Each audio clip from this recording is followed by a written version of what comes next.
Someone please tell me what the hell is going on. She killed a boy at your school. What have I done? I couldn't stop. It's not your fault. It's compulsive. You acted like what you are. What is this? It's a family disease. Your mother and I made a choice. We've wanted to live as normal a life as possible. Do the breathing thing. Hi, Harry. How are you doing, sir? Thanks very much for speaking to me. How are you doing? Hi, Ed. I'm doing very well, thank you. How are you?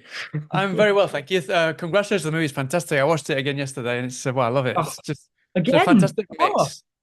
Again, thank yeah, I've got you. to watch it again. I had to. No, I mean, it's one of those films, and like because it tackles various kind of themes. It's one that you can't just kind of appreciate as like a vampire movie. You got to dig into it another time round at least. So yeah, I loved it.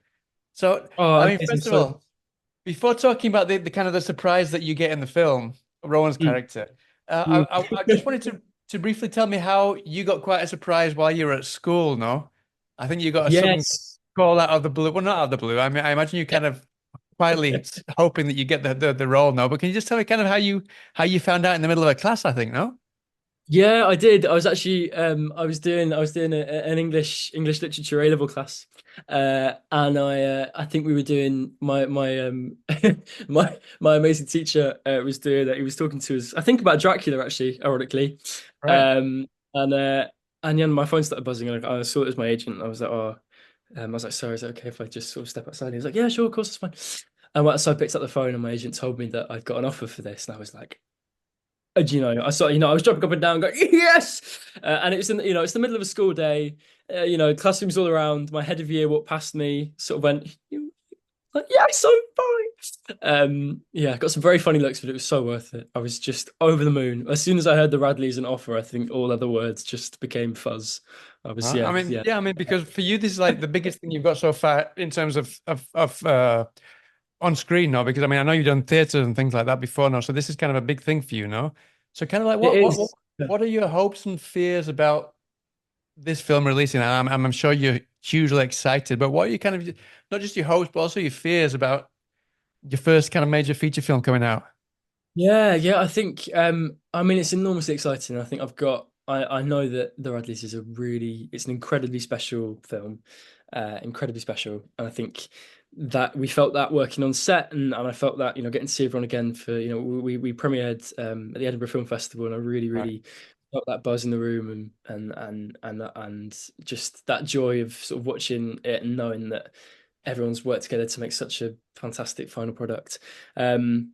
So I'm really excited for people to see that, and I hope that it can, lead to me getting to do some more work. Hopefully, that's Sure that's what. based on if you don't get any extra work on that, I'll eat my hat because it's a fantastic performance, really is.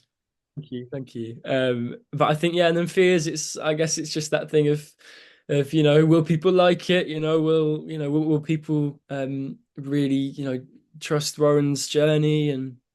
I really, really want to do the character justice and do the wonderful story justice. Matt Haig's original book and South Stevenson's writing and Harris's directing and not, all that time and effort that's gone into producing this. I want to do it justice and feel that the world thinks that too.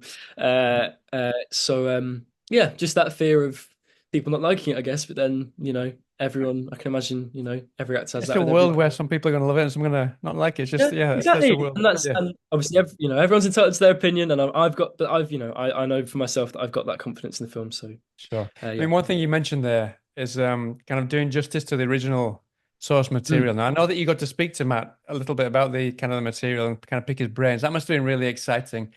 I imagine some of the major questions were maybe kind of like some of the changes that were made to the book.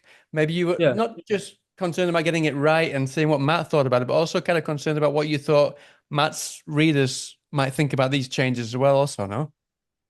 Yeah, I think I mean I think I had every sort of I loved the changes. I was really, really happy with the changes um and they came from a wonderful place.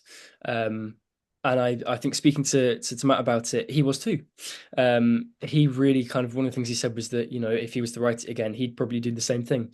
That he really felt that it took the story in a different direction, but one that he was really excited by and really loved. And I think for readers, it is true that it's a different take on the world of the book, but that's not to its detriment. And I think I'm very confident that people will watch it and will understand the changes and will really love them. I think they are definitely for the best for Eros's take on the story. And I'm really excited for people to watch it and to to let us know their thoughts. I mean, and I don't think this is a spoiler. I say one of the things that you say in the film is when you find out that you are actually vampires, you say, "Is that a metaphor, Dad?" or something like that. I can't remember. Yes. And Yeah. but I mean, it couldn't be the best quote to kind of to sell the film on, because it really is a metaphor in kind of so many different ways.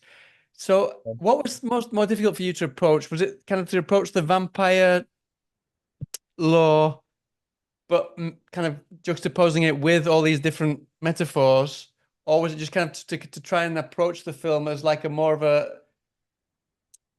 kitchen sink film, if you will, but Mm. bringing these vampire laws into it, which was kind of like the more complex balance of those two? How did you kind of focus it on? Was it more on kind of like the more day-to-day life of the Radleys, or was it more kind of like the really kind of second guessing about the vampire side of things at the same time? I think I think the most important thing was getting that day-to-day life right, because I think if you as if you know if the audience believe the day-to-day life, if they believe the human Radleys, then everything that happens that's supernatural is completely sold. I think the most important thing for me, kind of individually, was being able to uh, create Rowan in a way that he felt like he could genuinely be the kid next door, that you could go to school with him, that you could see him on the bus, that you could see him, shopping around town, taking his pictures. Mhm. Um, and I think if I knew at the beginning of the process that if I mean, to say to say that I fully recognized that would be a lie, but it was sort of one of the things in my head that if if I can really get that truth of Rowan across as a human boy, then all those things that happen to him will be sold. And then it allows the supernatural elements to feel human. I think that was one of the things Eros really focused on, was that this was a grounded story. Mhm. It's a supernatural, dark comedy, horror, romance, but it needs to feel grounded in order to sell the fact that your neighbors next door, and it's a big part of the comedy as well, that the people who live next to you have bodies in their freezer and eat blood. Well, not eat blood, but drink blood. So I think, yeah, for me it was the, as you say, the kitchen sink drama first, and then it was the vampirism. But it could, I think, very easily have been the other way around. But that was the way that Sure. that I Uh-huh. approached it, and I think as a team we did. And then when things do actually elevate, how did you yourself as an actor, how did you kind of approach it to keep it as grounded as possible? Like there's kind of, I don't want to give anything away, of course, but there's this addiction to Yeah, blood. We can talk about that. How did you kind of keep those? I mean, they're not that supernatural, but they're pretty out there. So how did you manage to kind of keep those as grounded as possible? I mean, yeah. I think. there's one certain, sorry to interrupt you. There's one certain scene. I don't want to give that away either. In the bathroom, you know exactly what I'm talking about. Oh, yeah, That's no, I out do. there, and Yeah. well, literally, you do ground things. Oh, very much so. Very much so. Right. Yeah. Yeah. Down and dirty. Yeah. He does great. He very much grounds himself. But Um, like you said, it was really important for you to get it as grounded as possible. So how do you, in those kind of scenes, how do you kind of bring those two things together and keep them as authentic as possible to keep us kind of uh, believing you on your journey? yeah. Yeah. I think, I mean, it's, not to sound like a cliche, but it is truth. It's making Rowan as three-dimensional as I can in prep, and then bringing in a character who, in moments like that where he's grounded, he really kind of,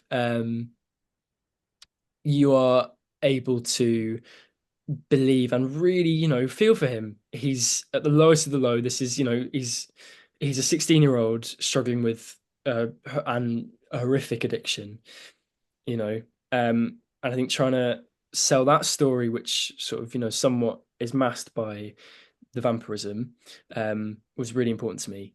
That he's struggling with an addiction which could affect his, it could affect his friends, his family, or all the friends he does have, but also could affect his love and the Mhm. person he um the man who he really, really loves and really, pines after, that if that can come between, if his vampirism can come between that love and him, then he has to struggle with that. So I think it's that thing about finding the truth within the heightened, the supernatural, I need blood, I need to eat people desire of a vampire, and trying to intertwine those two things.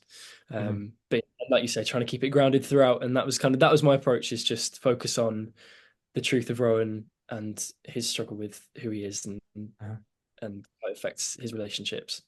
Brilliant. Just to finish off, give me 1 minute. So just to finish off, there's obviously you had all these things, you're juggling all these things together, but at the same time, you also had to juggle one actor playing two different people at the same time. How did you manage that? How did you prepare with Damien? That must have been a fantastic kind of, when it's your first film and you get to act with one person playing two people. That's kind of a big endeavor for a first big feature film, huh? Yeah, really was. I mean, it's fantastic. Damien is an incredible actor, and I think we had this thing where he'd attempt to set as Peter, who's very uptight, costume, makeup, all sort of giving this impression of a man who lives life in beige, and then he goes away for an hour and he comes back after incredible hair and makeup and costume work, comes back, and he's Will. He's this, he's this rocker. He's this guy who believes that the world owes him everything because he's the coolest of the cool, doesn't care about anyone but himself. And I think I felt so lucky to be able to watch an actor like Damien appear in two different roles in the same film, and twins as well. So he had to not only be polar opposites, but also, you had to believe that they were brothers from birth. And yeah, it was a joy. And I think VFX wise, Damien worked with incredible body. Yeah. He had an incredible body double called Christian, who's just magnificent. So every scene they'd have to do 2-3 times in order to for the VFX to work. And watching it in the film, you just go, I can't believe Damien wasn't just cloned, to be honest. It's amazing. It's just the effects are just jaw-dropping when they're together on screen. It's amazing. Yeah. Listen, they're giving me the wrap, Harry, so I'm so sorry to cut you off, but I could speak to you all day. Thank you so much for your time. Huge congratulations on the role in the film. It's really great, and I hope the film gets you going places, and I hope to speak to you again sometime soon. Thank you, Howard. Yeah. Fingers crossed. Fingers crossed. Have all the rest of the time. Talk to you. Okay. Cheers. Nice to speak to you too. Cheers then. Bye now. So sick. Thank you.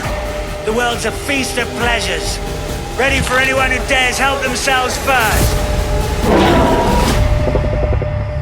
Ready for the big reveal?